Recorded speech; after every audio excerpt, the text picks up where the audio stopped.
Y aquí voy a minimizar esta partecita, ¿cierto? Ya vemos tu pantalla. Listo. Entonces, pues primero que todo yo les quiero contar que yo no sé cómo fue que terminé como haciendo parte de esta familia de ustedes, ahí muy por los laditos. Uno en su recorrido laboral se encuentra personas con las que definitivamente hay una conexión y una empatía y una manera de ver las cosas pues en la misma dirección. Pero yo trabajo con una empresa que se llama Solex, su nombre significa Soluciones Expertas. ¿Por qué hago énfasis en esto? Porque Solex, a pesar de que es una empresa que está muy enfocada a lo tecnológico, a entregar soluciones de clase mundial, está involucrada con partners pues, de alto nivel, navega en toda Latinoamérica y en muchos otros países. Llegó un momento en que se dio cuenta, gracias a diferentes experiencias con sus clientes, que por más sofisticados que fueran sus soluciones, había una parte que ellos no alcanzaban a cubrir y era a las personas, a cómo hacer que pese a sus soluciones, las personas incorporaran en su hacer cotidiano ese nuevo cambio y descubrieron a través, por supuesto, de las gratas coincidencias de la vida que había una especialidad desde la psicología organizacional que aborda dentro de las organizaciones a las personas en sus procesos de cambio. Entonces decidió acercarse también a sus clientes con esta posibilidad. Por eso nuestro lema es cambiar la forma de mirar las cosas. No vamos invitamos a aquellos a quienes impactamos con nuestros proyectos y nuestras soluciones, los invitamos a que hagan en ellos una propia transformación, más allá de que sea bajo la imposición, la normativa empresarial, el tengo que, el ver a quien lidera el cambio como el enemigo y el que viene a dañarme la vida, ¿cierto? Entonces nuestra propuesta siempre es, venga, busquémosle las diferentes perspectivas. Entonces, al generar ese cambio de perspectiva, y aquí es donde va a empezar propiamente nuestra charla, es, pensemos en lo que va a pasar hoy en este pretexto de conversación que tenemos. Quisimos llamar este espacio el cambio como una constante en la actividad laboral de las personas. Y aquí yo quiero desarrollar, que nos involucremos y nos movamos dentro de este marco. ¿Cuál es el marco? Vamos a hablar de qué es cambiar. Todos hemos estado implicados en el cambio, entonces no nos va a sorprender, ustedes van a darse cuenta que no es un tema oscuro o lejano, al contrario, es bien interesante.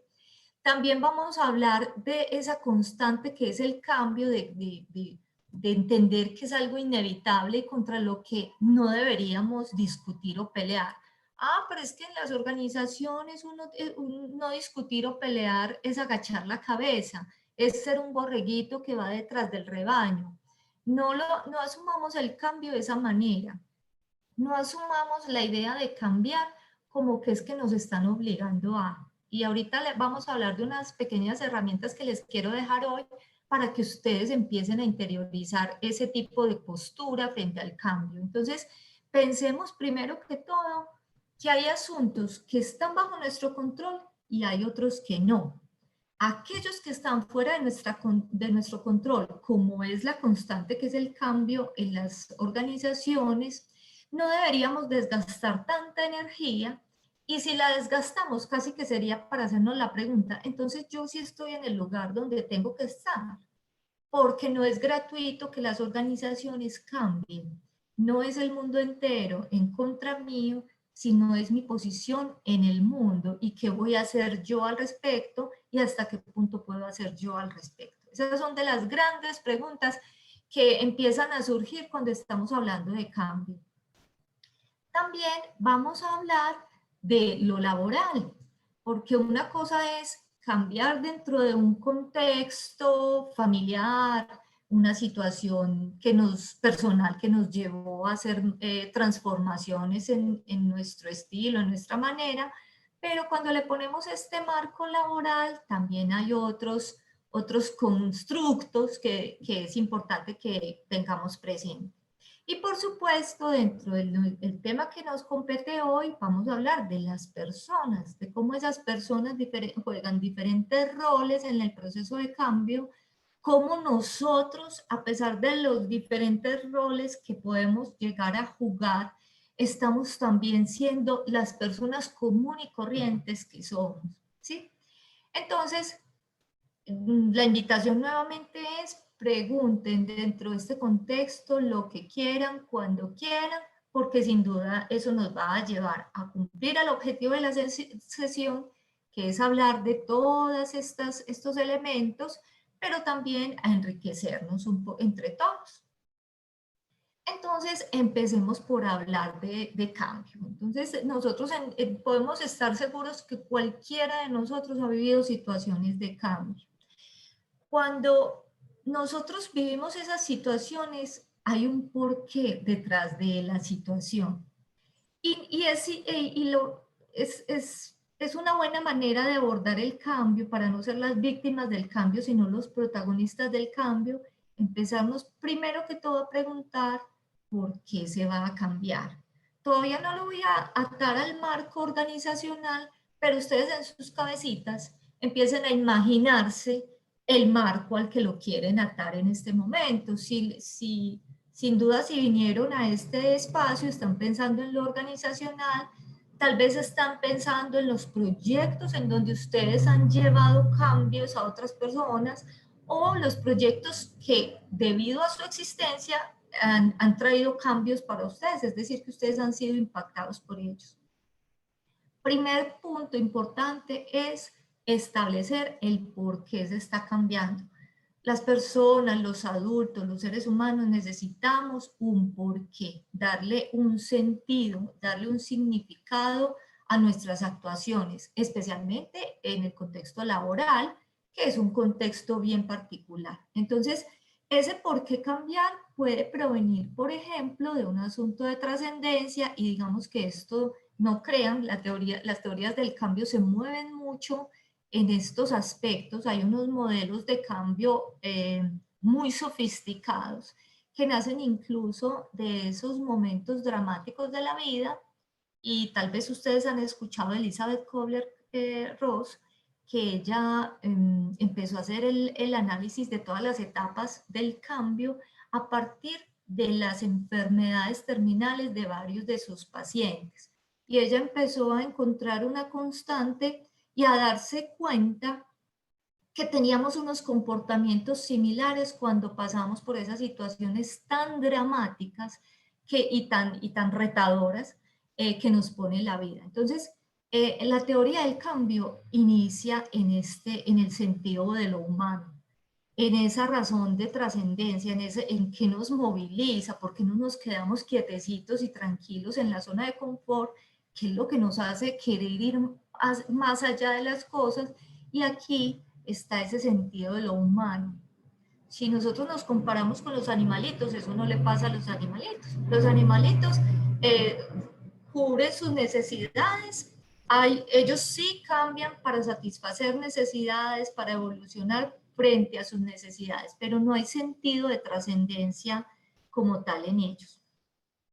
También puede pasar que haya una necesidad de crecimiento, de mantenerse en el tiempo, de dejar un legado, de construir empresa, de construir familia, de construir sociedad, o que algo extrínseco nos hace cambiar. Suele ser, por ejemplo, el tema de las regulaciones, la normatividad, los competidores, todas esas fuerzas externas que nos motivan, nos movilizan hacia marcar algo diferencial frente a lo que existe. Y por supuesto, existe otra tercera razón para cambiar, que es aquella que me lleva a solucionar problemas, solucionar y satisfacer necesidades. Empiezo a hacer el análisis interno de cómo me encuentro yo como organización, como persona. Todavía no estamos en ese marco laboral, pero sí esa necesidad imperativa de mejora por alguna razón. Entonces miren la importancia de que cada vez que pensemos en lo que está cambiando, pensemos el por qué se está cambiando, y ese por qué automáticamente nos va a dar algo muy importante, que es el punto de inicio del cambio.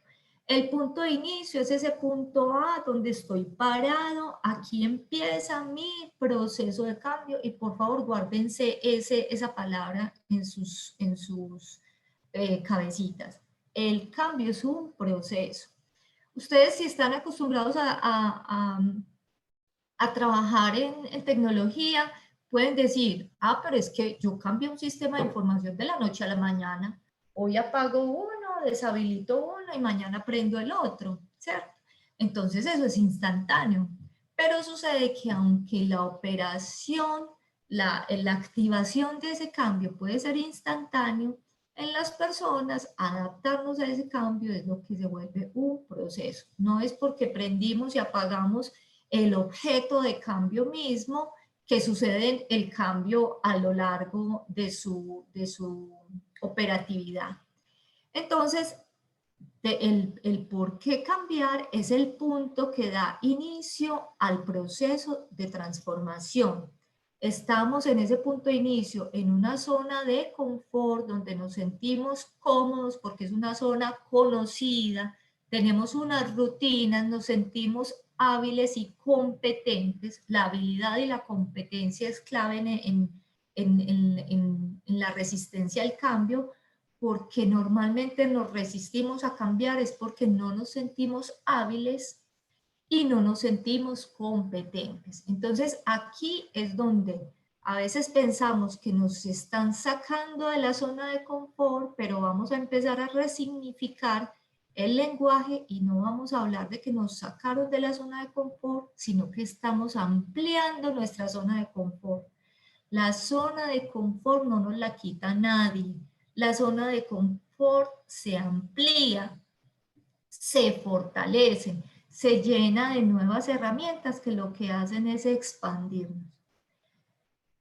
Por supuesto, implicará que esa nueva zona de confort ampliada se nos vuelva conocida e incorporarla a una rutina, que esa es la parte donde necesitamos elementos importantes para que se convierta nuevamente en una zona rutinaria. Hay otra segunda pregunta que nos hacemos y es el ¿para qué cambiar? Si bien el por qué es el punto A, el para qué es el punto B, es ese punto de llegada. ¿Hay alguna pregunta por ahí que...? No. No, Luza, no tenemos Okay. Bueno, entonces, cuando ya determinamos ese gap de cambio, cuando tenemos claro el por qué lo estamos haciendo y el hacia dónde queremos llegar, es muy interesante porque a partir de ahí vamos a empezar a trazar estrategias. Cuando tenemos esas brechas que llenar, pues nosotros con toda la inteligencia y la creatividad del ser humano que somos, empezamos a pensar en cómo puedo llegar efectivamente a ese punto B, causando el menor traumatismo. Lo hacemos con nuestros propios cambios. Si yo voy a cambiar de casa por una decisión personal, porque la casa ya era pequeña, necesito suplir esa necesidad, mi familia se creció y necesito más habitaciones, estoy cansada de vivir en la ciudad y quiero vivir en el cambio, no implica que adaptarme a esa nueva situación, a pesar de que es deseada en lo personal, implique un esfuerzo, implique una relativa incomodidad, y en esa relativa incomodidad y esfuerzo vamos a encontrar ese propósito superior que nos moviliza y que justifica toda esa incomodidad y esfuerzo. Si lo pensamos así siempre, vamos a lograr siempre un buen resultado. Pero lo que pasa es que a veces los cambios no los generamos nosotros mismos, sino que son extrínsecos, vienen de afuera. Entonces el sentido de compromiso frente a ese cambio, esa incomodidad que voy a vivir, no la tengo clara. Cuando la hacemos nosotros mismos, tenemos claro ese propósito superior y ese punto de llegada que nos va a anclar a la obtención de las metas del cambio, pero el problema es cuando son otros los que nos traen ese cambio, que no nos dejan claro el propósito del cambio. Entonces, por eso yo siempre invito a que en sus proyectos o en sus razones sí, en sus proyectos de cambio o en los momentos en donde tengan que cambiar por la razón que sea, hagan un alto desde el principio y empiecen a responderse a esas preguntas. ¿Por qué voy a cambiar y para qué voy a cambiar? ¿Qué es lo interesante que me va a traer este cambio? Entonces es,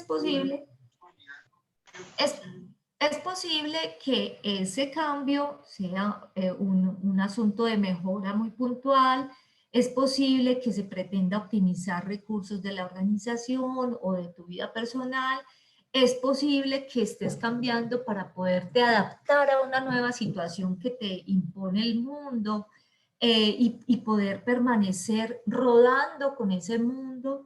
Es posible que necesites mantenerte en el mercado porque ya tienes otros competidores donde no hay un valor diferencial de lo que tú haces, o que surgieron unos requisitos, unas normas que te obligan a actualizarte.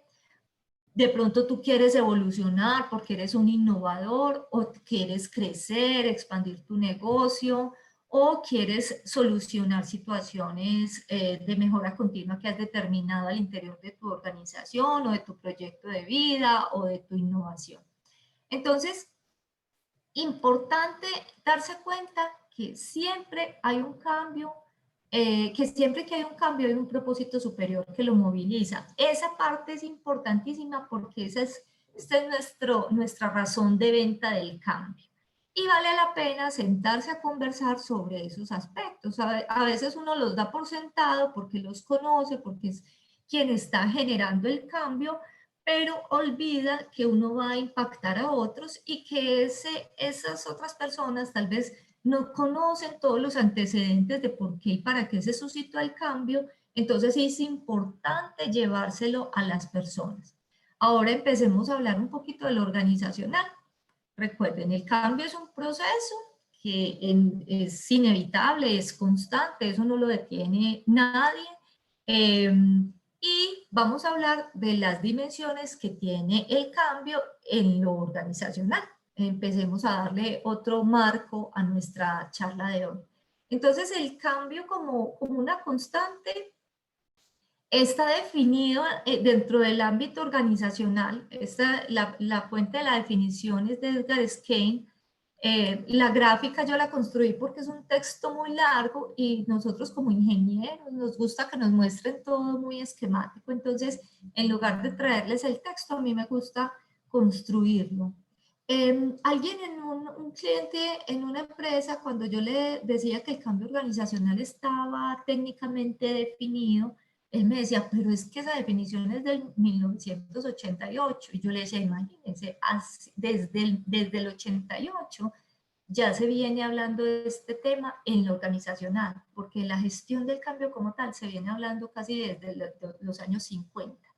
Cuando hablo de la gestión del cambio en lo organizacional, me refiero a metódico, sistemático, con una estrategia definida, con unos actores definidos, etc.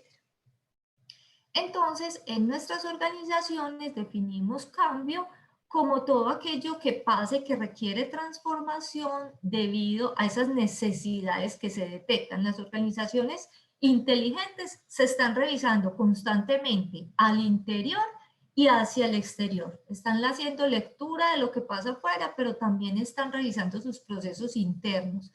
Debido a esas revisiones surgen esas necesidades que, si se van a implementar, implican una modificación de políticas, maneras de hacer, tecnología, etcétera.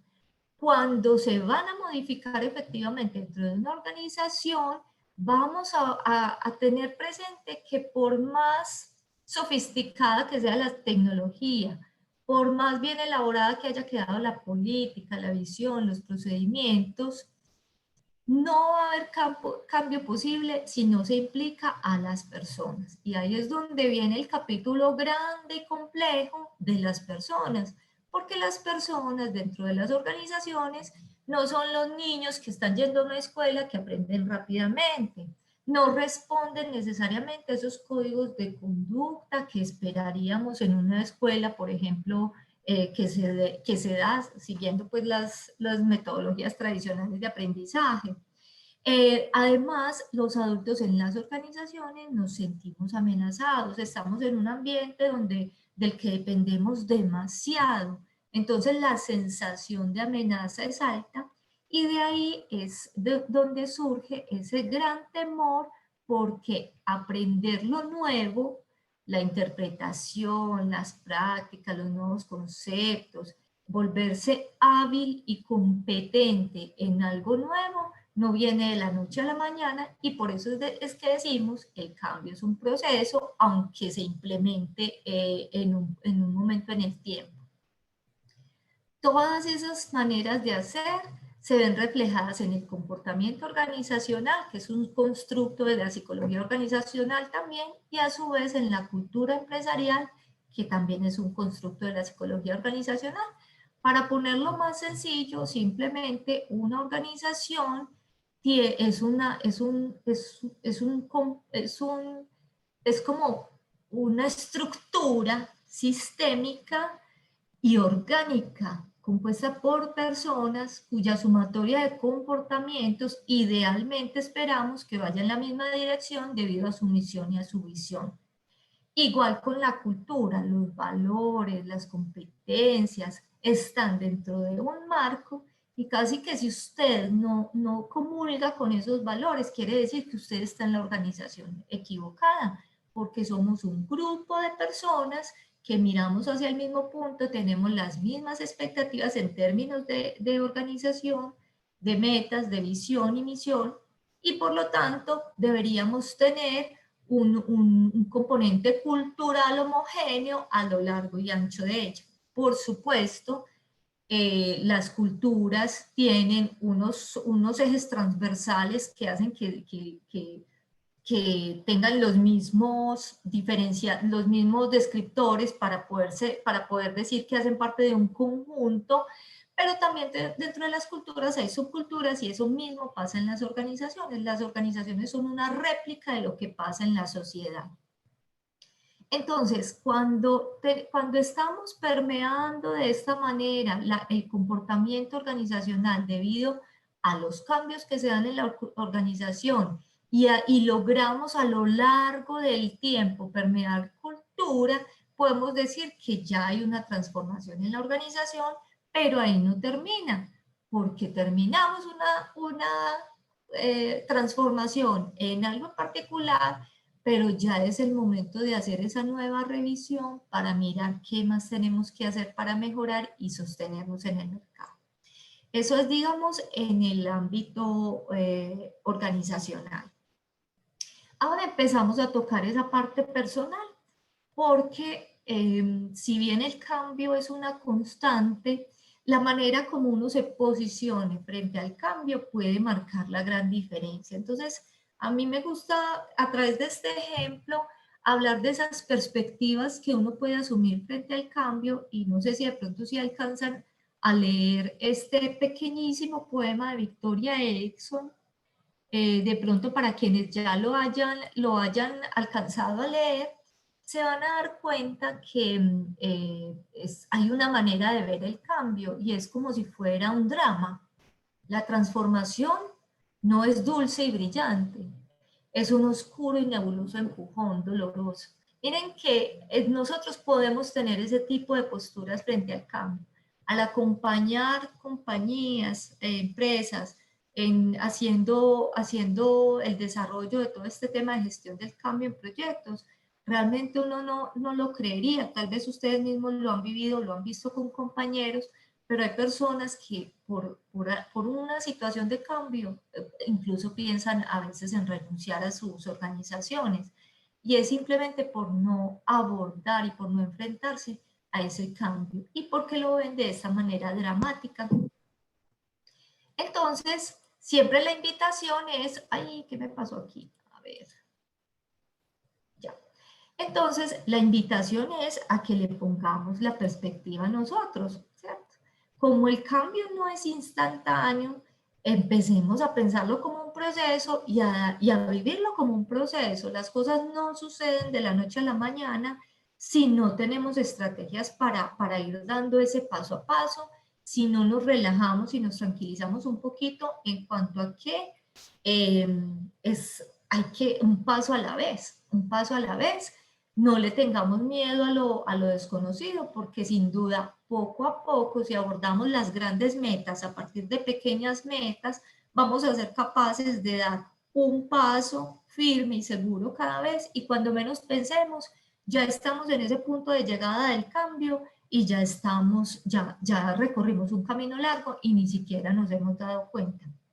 No quiere decir, y atención con esto, no quiere decir que no se requiera esfuerzo. Cambiar requiere esfuerzo y energía, pero es un paradigma el hecho de que pensemos que todo cambio implica, es negativo, o que esforzarnos es algo malo, o que es algo costoso, o que necesitamos sacrificio para lograr lo que queremos. Realmente lo que necesitamos es esfuerzo, disciplina, pero eso no es malo. Eso lo que hace es fortalecernos.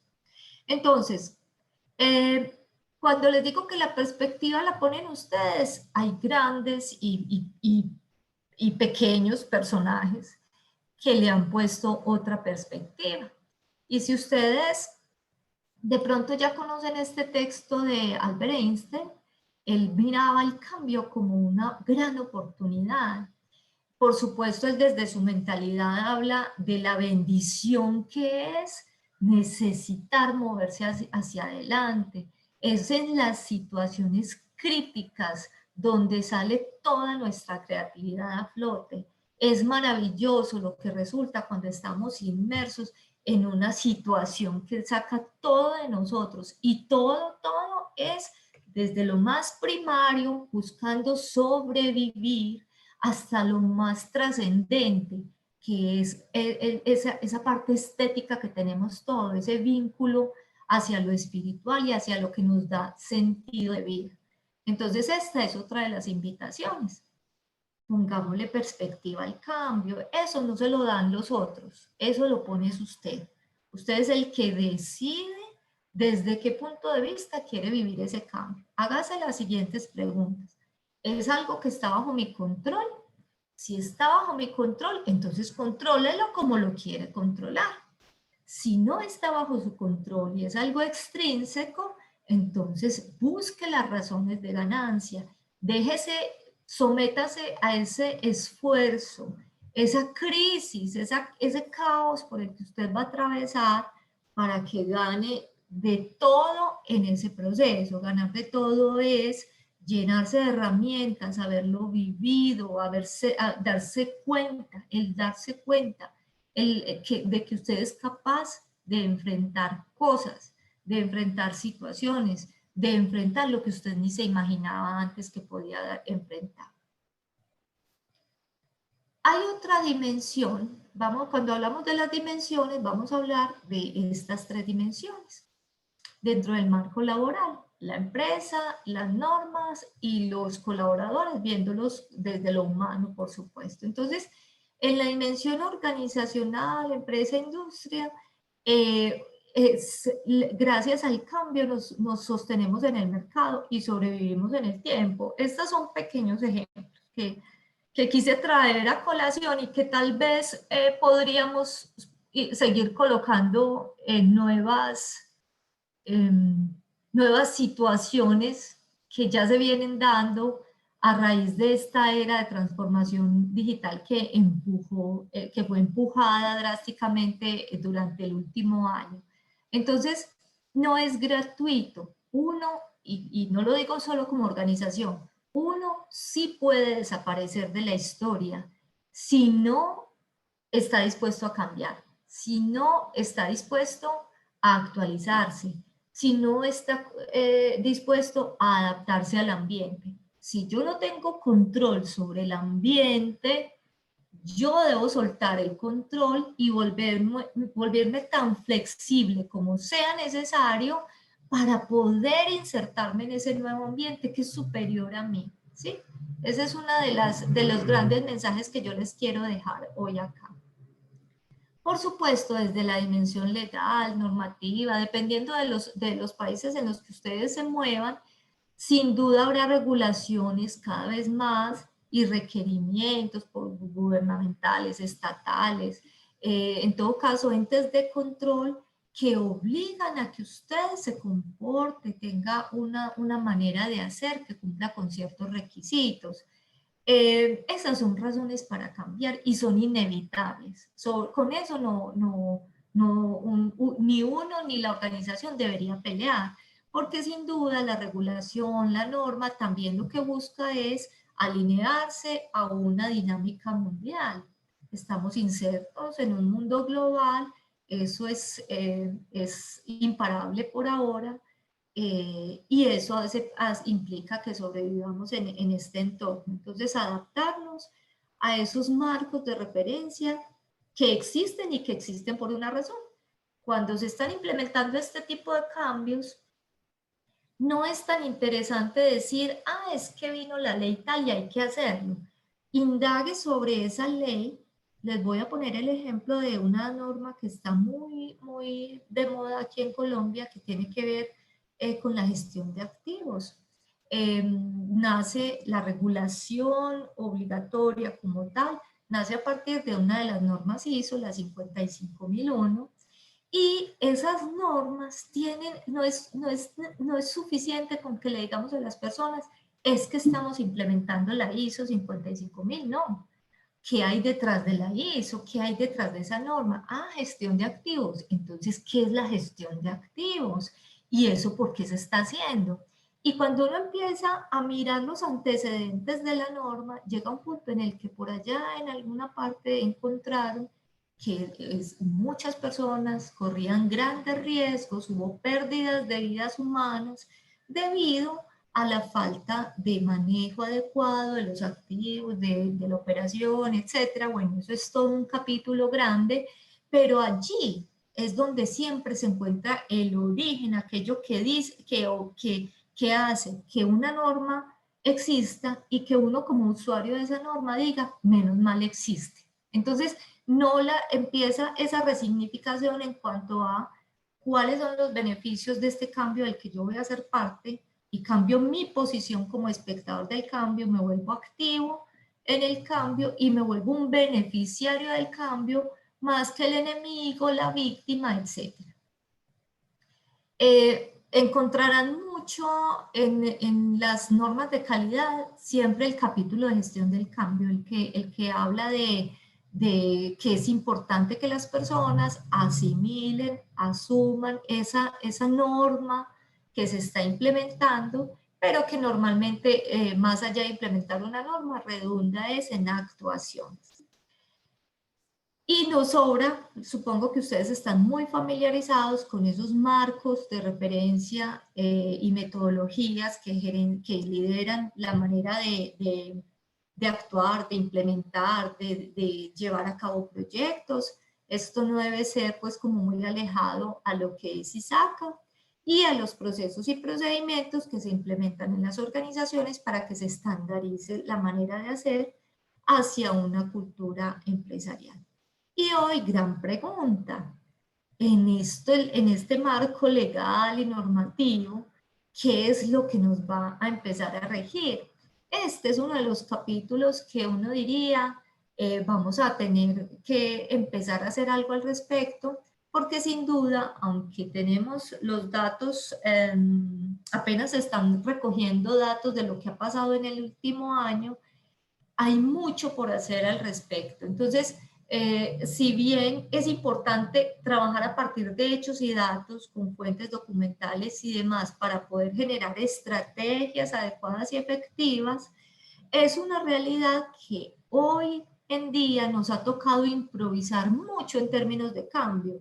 De transformación digital se venía hablando hacía muchísimos años, de trabajo en casa, de trabajo remoto, la legislación apenas estaba tomando cartas en el asunto, lo digo acá en Colombia, tal vez en otros países está más avanzado o menos.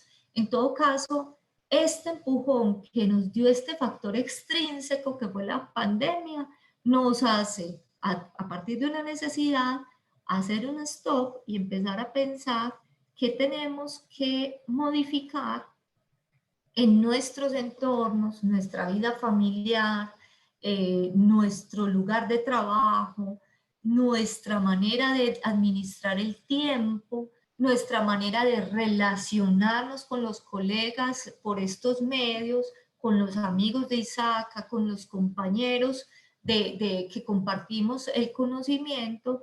¿Qué tenemos que hacer para seguirnos sintiendo felices, para perder el miedo a ese entorno que no está bajo nuestro control y que tenemos que asimilar de tal forma que nuestra vida continúe y más allá de que nuestra vida continúe, nuestra especie continúe? Entonces, es bien interesante todo este capítulo que nos puso a vivir la historia y a ser parte de él, sí que es más interesante. Bueno, también tenemos la dimensión, en tercer lugar, la dimensión personas, que para nosotros es lo que se nos hace más y más complejo, esa dimensión personas. Y cabe partir de que las personas necesitamos un propósito. Siempre, siempre, siempre lo que nos moviliza es el propósito. Entonces, cuando a ustedes les digan, venir a dar una charla de motivación, digan que no, porque es que ustedes no pueden motivar a otro. Ustedes pueden identificar qué es lo que motiva a la otra persona y trabajar con esas herramientas. Lo motiva a la familia, lo motiva a irse a tomarse un cafecito, lo motiva que le dé regalitos y dulces, por ejemplo, sus amigos, sus relaciones. Ustedes las conocen muy bien y saben qué es lo que moviliza a ese interlocutor hacia. Pero ustedes el motorcito no se los prende. El motorcito se prende intrínsecamente. Entonces, es diferente cuando nosotros le prendemos al motorcito a las personas cuando hablamos de gestionar el cambio, porque sabemos que esa persona tiene intrínsecamente algo que lo moviliza. ¿Y cómo hacemos que se le prenda el motorcito? Le damos propósito a partir de ese movilizador intrínseco que tiene. Muchas veces basta con que digamos que el propósito de un cambio organizacional es que nuestra empresa se sostenga en el tiempo y llevarlo en términos de cada uno de esos impactados. Si para el líder por allá es decirle para que permanezcamos en el mercado, tal vez para el operario es decirle para que usted tenga trabajo y pueda seguir pagando la casa que tiene con su familia. En el lenguaje hay mucho del propósito, cómo se lo entregamos a las personas. Ahí es donde se nos puede dificultar, porque hacer esa lectura adecuada del otro es la parte compleja, sobre todo si ni siquiera sabemos leernos a nosotros mismos. Entonces, la primera medida en cuanto a la dimensión personas es propósito. Y usted empiece a pensar usted misma, si yo fuera él, ¿qué sería interesante para mí este cambio? Y antes de ponerse en los zapatos del otro, piense en sus propios zapatos. ¿Qué es para mí interesante de este cambio que estoy viviendo, que estoy generando, que me llegó, que motivé, que debo implementar, etcétera? El propósito. Ahora, también, ¿qué es lo complejo de las personas? Que le tenemos miedo a lo desconocido y es normal, eso es nuestra biología, no tenemos que discutir con el hecho de sentir miedo a lo desconocido. Así es de las cosas que debemos aceptar, pero que debemos aprender a manejar. Y la manera para aprender a manejarlo es precisamente enfrentándolo, ponernos en el escenario, someternos, mostrarnos de una manera sistemática cómo somos capaces de ir abordando ese miedo.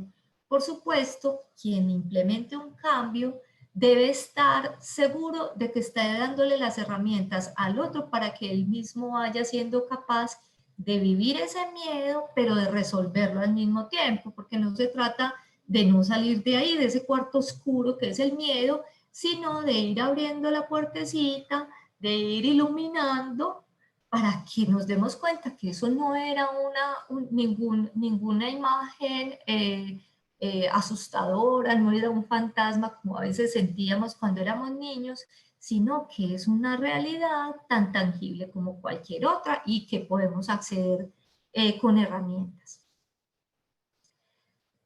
En cuanto a las personas,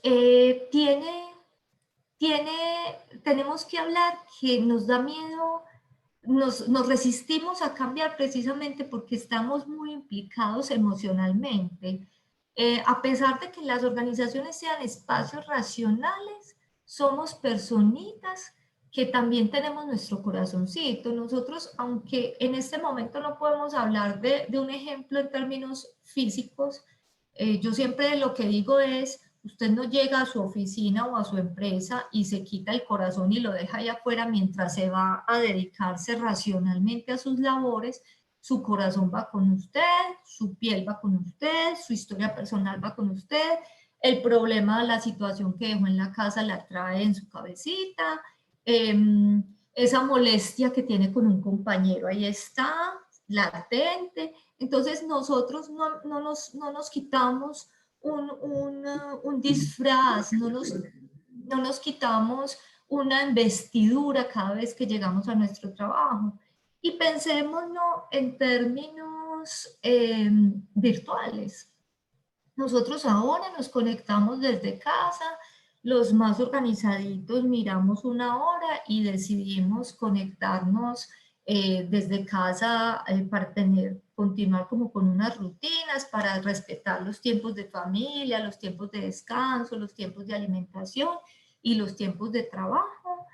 Pero no es porque ya me senté a trabajar, encendí mi computador, que yo dejo de ver las cosas que pasan a mi alrededor, en mi casa, mis situaciones previas, etcétera, ¿cierto? Entonces, en ese sentido, nosotros estamos muy implicados emocionalmente en todo lo que tenga que ver con nuestro trabajo. Y por supuesto, toda situación de cambio, como nos genera miedo, nos da la sensación de incompetencia, nos amenaza. Es por eso que el cambiar implica que se nos muevan las condiciones, implica una reestructuración cognitiva, que nosotros tengamos y estemos obligados a hacer algo que no acostumbrábamos a hacer y por supuesto nos desestabiliza. Vamos a poner un pequeño ejemplo de cómo nosotros vivimos el cambio. Entonces, tomemos este ejemplo.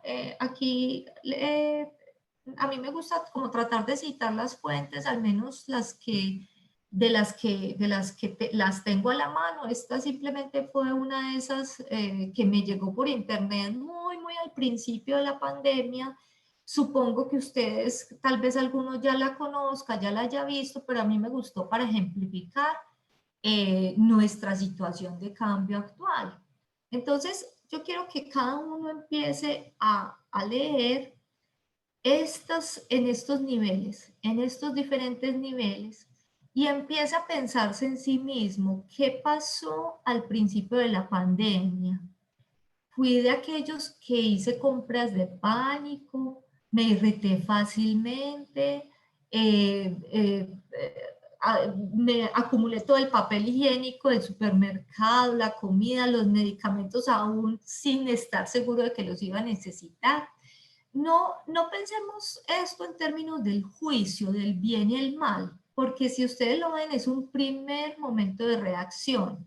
Ahora, no todo el mundo reacciona de la misma manera, pero no se preocupen, que incluso llegar a pensarlo sí pasa, sí pasa. Esto esto nos pasa a todos. Esta evolución, esta transición, y así se llama en gestión del cambio, el proceso de transición al cambio, sí nos vuelve así de primarios, porque aquí en esta etapa estamos pensando en supervivencia y todo lo que nos moviliza, la liberación de endorfinas, de adrenalina, de todo aquello que está pasando biológicamente es para protegernos, para sobrevivir.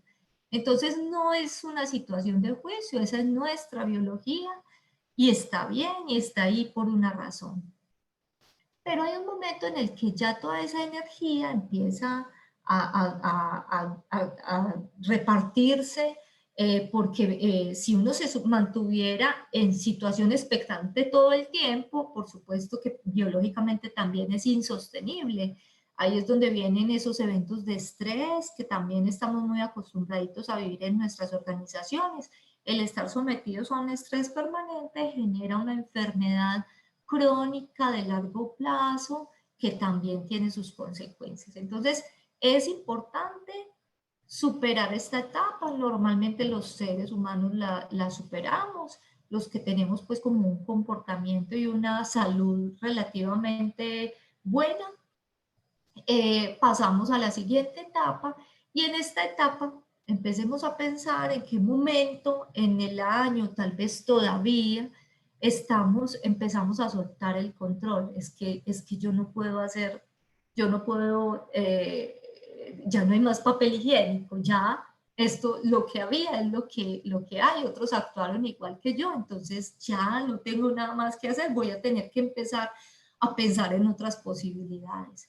Dejo de consumir lo que me hace daño, desde noticias hasta alimentos. Miren que traten de pensarse cada uno cómo vivió este proceso, qué tan rápido lo pasó, que esto también tiene un sentido en las personas que somos muy adaptables al cambio, muy dispuestas al cambio, muy rápidamente damos estos pasos hasta llegar a esta etapa, ¿cierto? Aquí empiezo a darme cuenta, el darme cuenta, reconozco que todos estamos tratando de dar lo mejor de nosotros mismos ante una situación complicada. Ya no vemos al otro como un depredador, como un enemigo, como alguien que me amenaza, sino que empezamos a comprenderlos y aquí es donde viene esa gran diferencia entre biológica, entre lo humano y lo animal, ¿cierto? Miren que es muy bonito uno poderse descubrir de esa manera. Y llega un momento un poco más elevado, que es cuando le encontramos el propósito, y de ahí la importancia de hablar, en cambio, de propósito. Cuando hay algo que eleva mi espíritu, cuando hay algo que espíritu elevado, eleva mi acción, porque por más que yo no me puedo quedar por allá en la teoría, en lo que debería hacer, sino que es la actuación lo que lo convierte en realidad y antes de la actuación la palabra.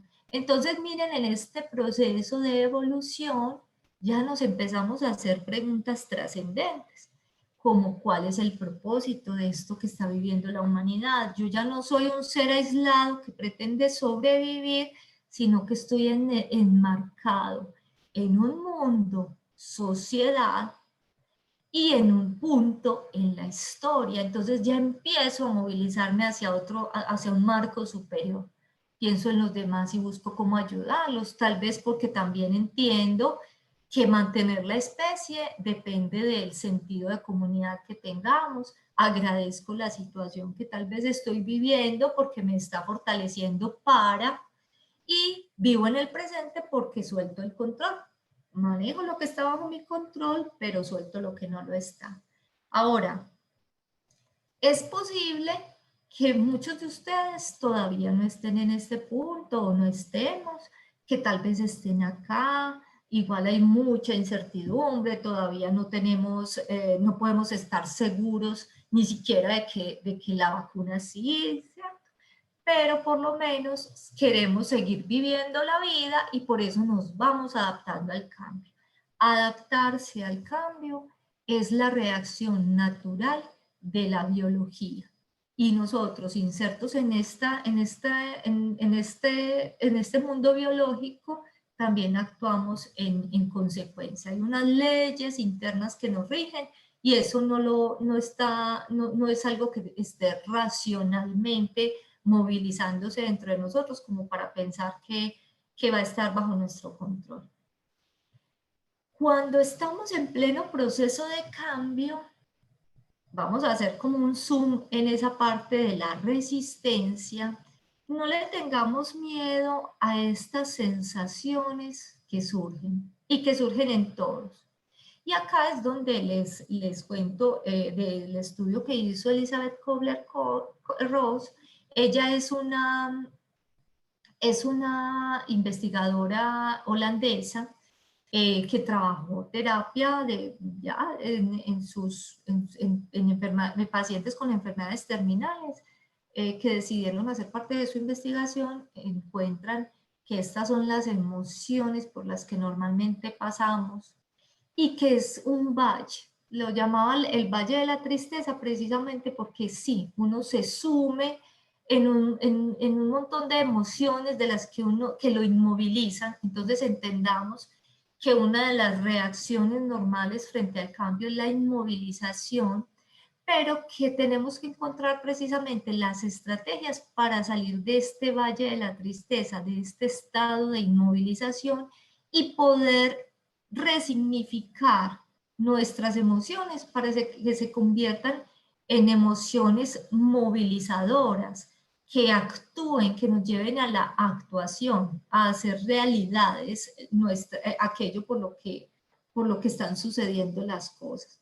Entonces, si lo vemos en términos de tiempo, las emociones en el tiempo versus la energía que se despliega, que se requiere y relacionada en la confianza que se tiene en sí mismo, miren que por eso es que se nos hace esta curva.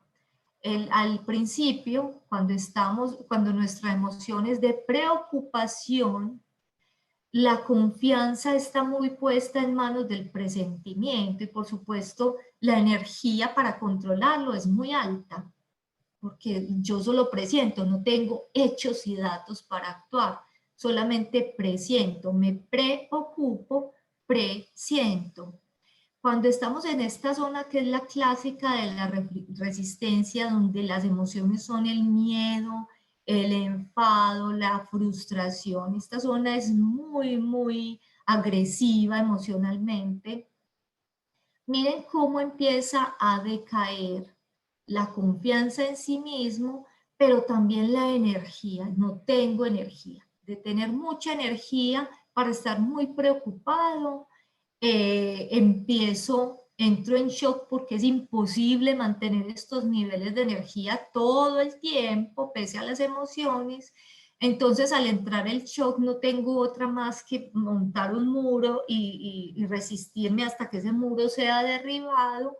Y cuando ese muro es derribado, llega el punto de la aceptación racional, porque no tengo nada que hacer. Construí mi muro, pero no tengo más ladrillos que poner y ya vino esa fuerza externa y me invadió. Así se siente, pero no tengo energía.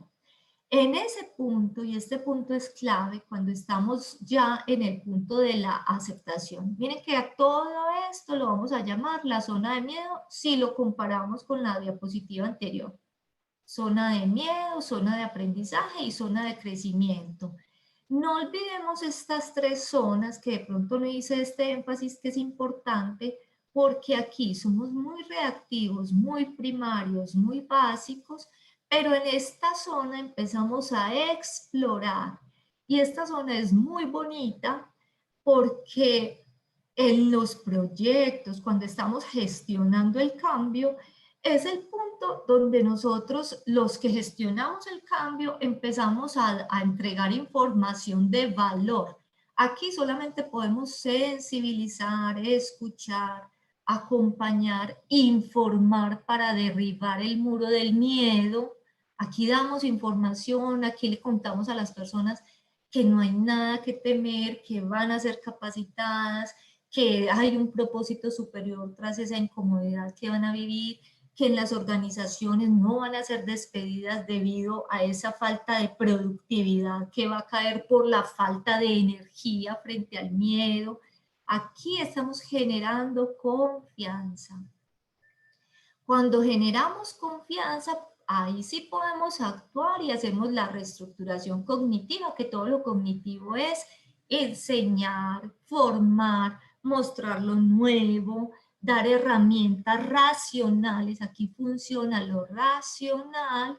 Y esta última zona es muy bella porque casi que los alumnos se convierten en maestros, porque si yo lo hice bien en este punto, las personas van a querer ir más allá, crecer, desarrollarse y van a ser tal vez los que descubran, los que le enseñen posteriormente a uno que por allí había un camino más corto que vos no me habías mostrado, entonces mira para que lo tengas en cuenta. Esta zona es muy bonita y aquí quienes estamos dedicados un poco como a acompañar a las personas nos sentimos muy felices cuando vemos llegar a unas cuantas personas, no puedo decir que eso sea la constante, las vemos a llegar a esta zona con las herramientas que uno les ha entregado. Esto es maravilloso de ver.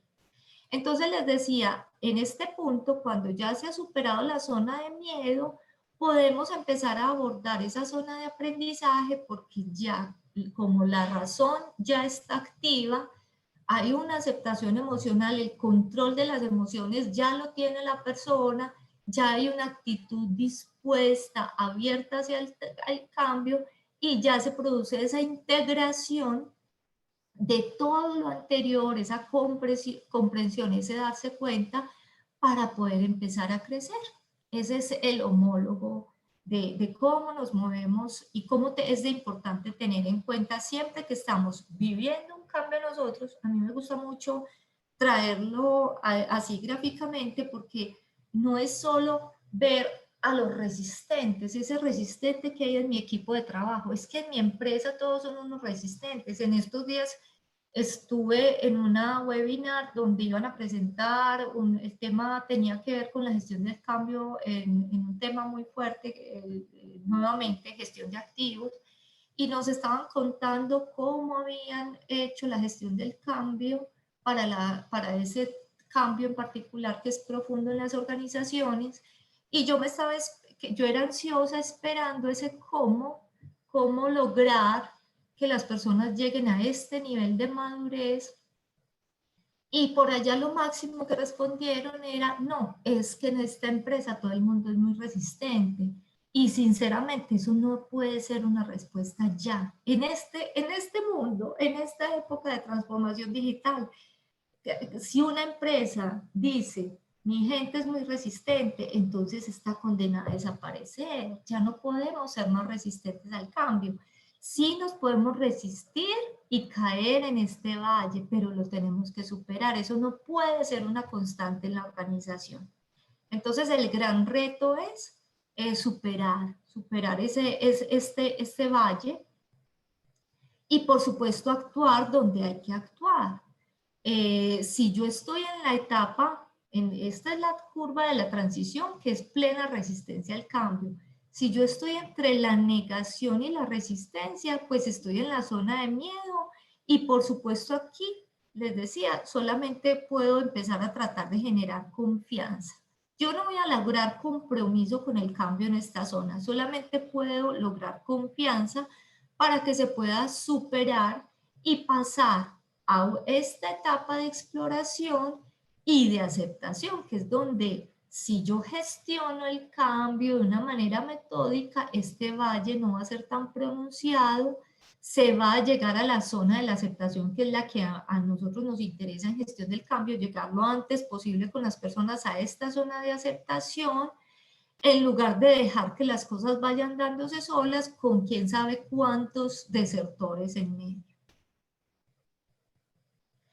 Por eso uno traza estrategias de cambio. Entonces, en las estrategias de cambio, para abordarlo de una manera sistemática, y aquí pues sinceramente esto es todo un gran capítulo en la psicología organizacional del que no vamos a tener tiempo de profundizar demasiado, nosotros empezamos a trabajar de manera focalizada. quiénes son los actores involucrados en el cambio, quién va a ser ese público objetivo, qué estrategias son las que me conviene más abordar con ese tipo de situación, de cambio, de público, de empresa, de personas, con la historia de esta organización, y planifico la intervención de cambio. ¿Por qué? Porque nosotros dentro de nuestro ser, hacer y saber, tenemos un montón de bases que se construyen a partir de lo emocional, siguiendo con lo cognitivo para convertirlo en conductual. ¿Cuál es la diferencia? Aquí trabajo con el conocimiento, pero aquí con la práctica, volver una conducta repetitiva. ¿Se acuerdan por allá esa gráfica donde hablábamos de qué es el cambio organizacional? Cuando yo convierto esto en un hábito, en un comportamiento, puedo decir, ya permeé la cultura y ya puedo decir que se asimiló eso que es nuevo, esa novedad. El ejemplo, estos recursos que hoy tenemos para comunicarnos. Podemos decir que al principio fue complicado, peleábamos con ellos, no queríamos tener espacios donde no nos pudiéramos ver. Hubo un momento en el que dijimos, bueno, hay que hacerlo, abandono la lucha y me sumo y busco qué es lo interesante de todo esto, aprendo a hacerlo y lo convierto en una rutina. Ya sabemos exactamente cómo abordarlo, ya queremos mejorar, empezamos a darle valor adicional a aquello que ya es rutinario, etc. Por allá hay un señor que habla de las fases del cambio, que es muy básico. Todos los modelos de cambio están basados en estas tres fases que se llaman descongelamiento, cambio y recongelamiento. Y él dice, descongela esas fuerzas que mantienen atado en el saber hacer de las personas, descongélelas, inserta el cambio y ahí congele para que ese cambio quede anclado en el futuro, porque sí, el cambio sí puede ser reversible. Si yo no sostengo el cambio, si yo no ejecuto acciones de cambio que me fortalezcan el hábito en las personas y piensen en ustedes mismos. Si ustedes, no sé si han escuchado de esas teorías de que los hábitos se construyen en 15, 21 días. Hay estrategias para uno adquirir un hábito. Precisamente lo que buscan esas estrategias es que usted llegue a un punto en el que, además de que entendió las razones del cambio, ya lo hizo parte de su cotidianidad y por eso él se queda instaurado. Entonces nosotros empezamos a combinar todos estos temas públicos, actores, contexto, etcétera, y los convertimos en una estrategia válida. Cuando identificamos a los actores, no los separamos de la realidad, pese a que la literatura los clasifica, y en esas realidades están aquellos que se adaptan fácilmente, que saben que viene un futuro y están mirando el futuro y quieren permanecer y quieren hacer parte de ese futuro. Están aquellos que se suben las mangas y empiezan a trabajar para llegar a ese futuro y lo vuelven tangible en el aquí y el ahora. Y existen esos personajes que se desesperan, se quedan en la desesperación y se bajan. Muchos de ellos se bajan de ese cambio, fruto de su desesperación. No hay que despreciar estos personajes. Estos personajes somos nosotros mismos en algún momento del cambio. Entonces, se trata es de tener paciencia, no los llamemos resistentes, no hablemos de ellos como los resistentes al cambio. Yo he tratado en mis intervenciones de bajarle como un poquito al drama que esa palabra resistentes al cambio surge, porque es que siempre, en general, siempre decimos que los resistentes son los otros y no nos damos cuenta que nosotros también pasamos por esa etapa de resistencia y que está bien. Entonces, esa es la primera observación que uno debería hacer. ¿Cómo soy yo frente al cambio antes de empezar a clasificar a los demás como resistentes? Luisa, Sí. yo tengo una pregunta. En el Sí. slide anterior tenías una pirámide, alguien, ¿qué debería, o sea, tú acabas de mencionar ahí el tema de la paciencia, pero ante una situación nueva, ¿cuál debería de ser la mejor postura de una persona para mantener el equilibrio entre el ser, el saber y el hacer? O sea, sería de pronto la actitud. Por supuesto, todo esto nos conduce a cuál es nuestra actitud frente al cambio. Porque mira, tú puedes no estar preparada en términos de formación. Entonces, en las organizaciones hablamos de las competencias y las competencias tienen tres perspectivas: el saber, el ser y el hacer. El saber, por supuesto, tiene mucho que ver con nuestra formación, el ser con nuestra actitud, con el deseo, con mi compromiso frente a, y el hacer con mi experiencia.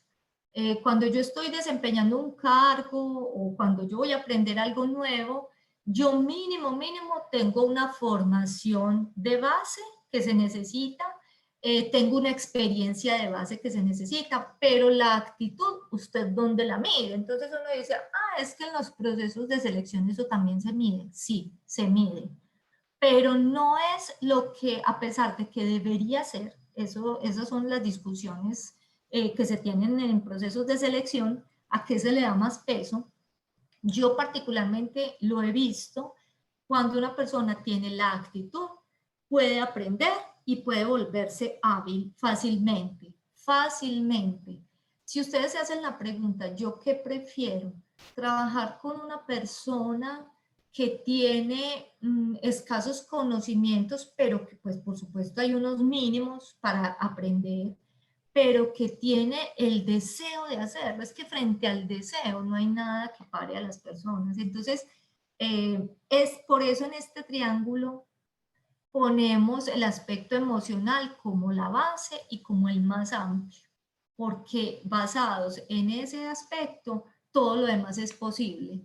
Si yo emocionalmente estoy fuerte, voy a tener la perseverancia que necesito para caerme de la bicicleta, seguir intentando, hacerlo nuevamente, hasta adquirir la expertise que me da la práctica para poder ser un ciclista, ¿cierto? O para poder andar en bicicleta.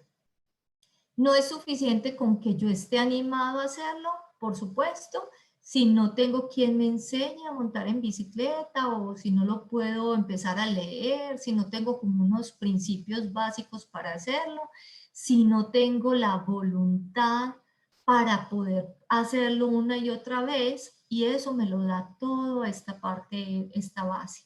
Entonces, sí, frente a tu pregunta, la actitud lo es todo. La actitud lo es Luza, todo. muchísimas gracias. Con Luza, gusto. si tú tienes otras preguntas, porque tengo entendido que tú tenías dos preguntas para hacer, puedes lanzarlas, incluso, bueno, una primera y al final la otra, porque queremos premiar a las personas al primero que responda en el chat. Adelante, Luza. Bueno. O sea, antes de, ¿me permites hacer un pequeño cierre? Antes de hacer Claro, las por preguntas. supuesto. Sí, al final Ok. se pueden hacer. Al Ok, final es... entonces sigamos con estos conceptos a ver cómo nos va en las preguntas de cierre con los premios. Entonces les decía que estos son los personajes y normalmente hay un personaje que describe la visión y el propósito y estos generalmente son los líderes del cambio. Hay otros que se van hacia la acción y hacer lo posible, y a estos los vamos a llamar los agentes de cambio. Y a estos otros que son los que más sufren, los que lo ven hay que mostrarles el propósito, son los que no lo entienden, los que están a punto de vencerse, son los que llamamos los impactados por el cambio.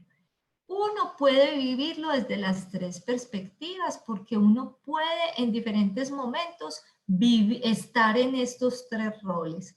Sin embargo, por allá tenemos de esas definiciones que nos da la literatura. Cuando hablamos de esos líderes visionarios, hablamos de los patrocinadores, los estrategas del cambio. Entonces, que no se nos olvide. Como actores del cambio propiamente dicho, tenemos patrocinadores del cambio, que son los visionarios y estrategas. También tenemos los que hacen las veces de este personaje tan querido, que son los que se suben, los que están ahí en medio de la situación, porque también no son los que la lideran, pero sí tienen algo más para transmitirla, tienen la actitud. Esos personajes se llaman agentes de cambio, son importantísimos para que el cambio sea una realidad, porque suelen ser pares de los terceros personajes, que son los impactados o receptores del cambio, porque pueden ser compañeros, solo que son esos compañeros que son más activos, más innovadores, más arriesgados, les gusta transferir conocimiento, les gusta servir, les gusta ayudar.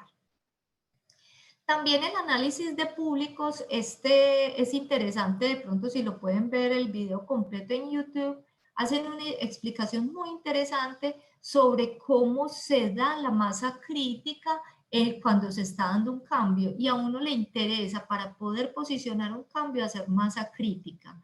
Normalmente tenemos un primer grupo que es muy pequeño, que suele ser el 2.5% de la población, que son innovadores, y esos son los arriesgados. Ojalá uno siempre pudiera trabajar en sus proyectos con estos personajes y con estos, que son los adoptantes iniciales. Entre estos dos públicos me someten a prueba el cambio que voy a implementar, y una vez que está funcionando como yo necesito que funcione, puedo pasar a los siguientes públicos. Esto es hacer análisis de públicos, pensar en el público objetivo, pensar en acciones focales.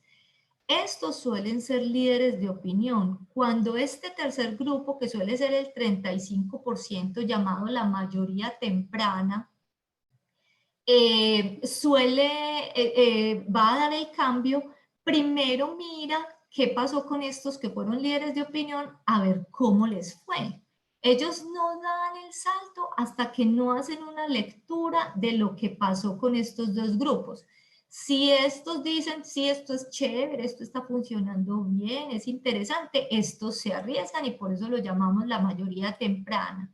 Y hay una mayoría tardía que ya empieza a operar, es por la presión de los pares. Cuando empiezan a ver que sus pares ya están en otro cuento, ya empiezan a sentir que se están quedando atrás y eso no les gusta. Entonces no se pasan convencidos por el cambio, sino porque se sienten presionados socialmente.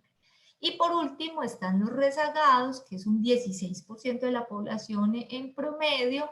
Son difíciles de influenciar, se van solo hacia el cambio porque hay masa crítica, no hay otra razón, porque no quieren desaparecer, y estos sí que lo hacen obligados, pero es porque ven que el resto de su grupo está ya en otro cuento, y ellos se van dando cuenta que se van quedando atrás. Entonces, finalmente, después de que uno tiene los públicos bien identificados, no puede perder de vista que gestionar el cambio implica comunicar, guiar a las personas, formar para otorgar autonomía, comunicar, entrenar, acompañar, retroalimentar, dar confianza y tener confianza en sí mismo, entregando el control, servirle a las personas que hacen parte de ese cambio, comunicar oportuna y adecuadamente, focalizar el esfuerzo y, por supuesto, reconocer esos pequeños logros que hacen parte de un logro mayor y que a la vez promueven la autoconfianza.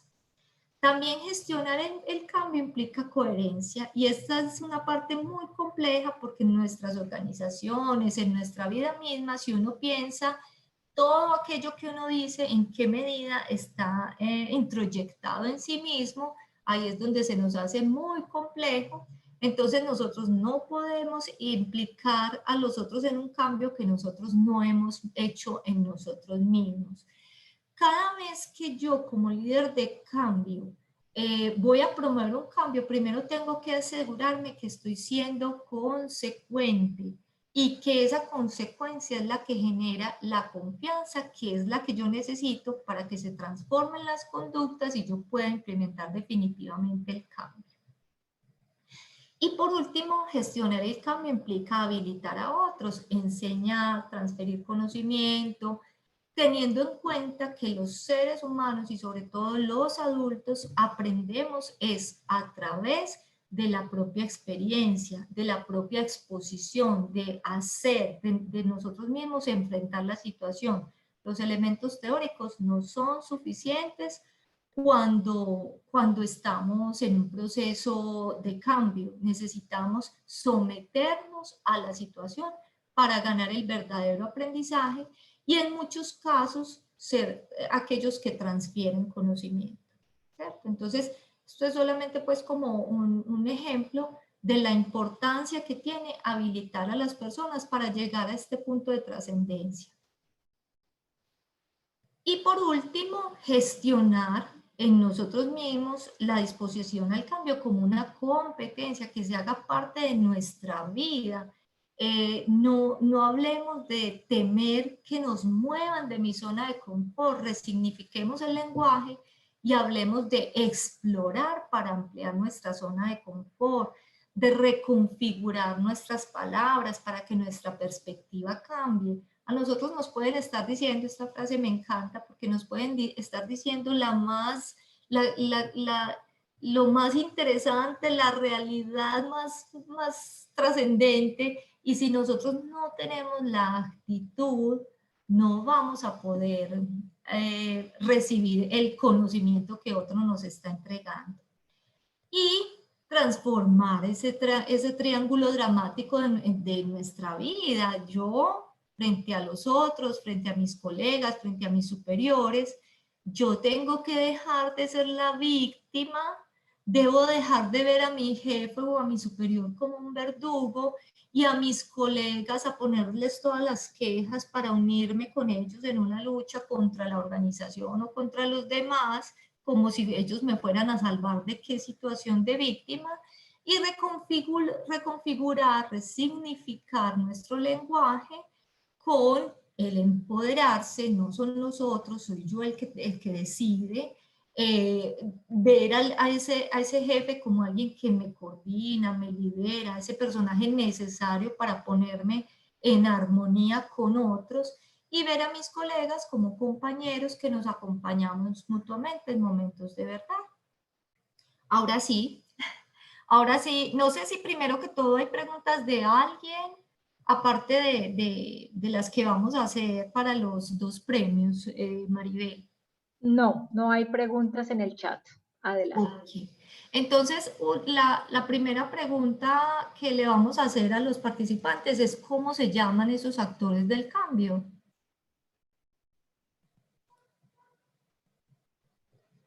Y si quieren ponen sus cámaras, no sé cómo funcione, Maribel. Pueden escribir en el chat y ya Paola nos apoya en el primer que responda. Ese será, creo que el ganador. Así es, Pao.